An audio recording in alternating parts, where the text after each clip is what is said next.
ประเภทអង្គមធ្វើតួម៉ូតូขนาดធំขนาดបរទេសកម្លាំងដោយស្នាដៃកូនខ្មែរដេកបន្ថែមណាផ្ញើទៅខាងខេត្តសៀមរាបគាត់ឲ្យខ្ញុំរៀបចេញថ្ងៃទី30ខែ3ឥ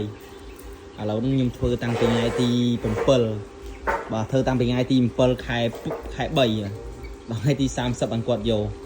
ហៅមកនេះណាត់ជាអានេះថ្ងៃទី7ខែ3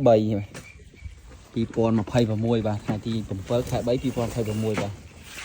ចេញប្រភេទអង្គមចំនួន2ម៉ួយអង្គមធ្វើកម្មហើយនឹងអង្គមធ្វើតួតែ1ម៉ួយហើយនឹងអង្គមធ្វើស្មាបូមមុខ1ម៉ួយ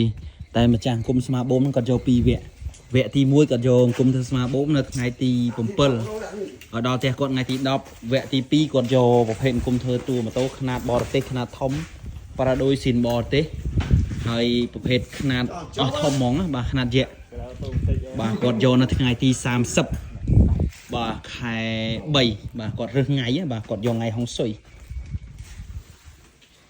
បងប្អូនមានរកការអីឆាត់ចុះ page មកបាទអរគុណ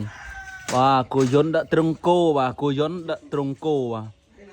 គូយន្តនេះដាក់គោបាទគូយន្តនេះដាក់គោឥឡូវដាក់ត្រង់ចាក់ថ្នាំគោបាទអង្គមពុតតួទេបងប្អូនអើយនិយាយលេងនេះអង្គមធ្វើតួម៉ូតូ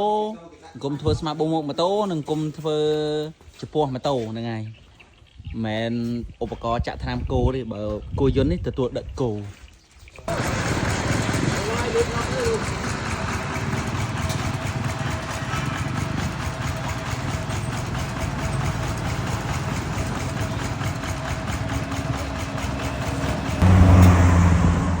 ជារៈបុនធម្ម logistic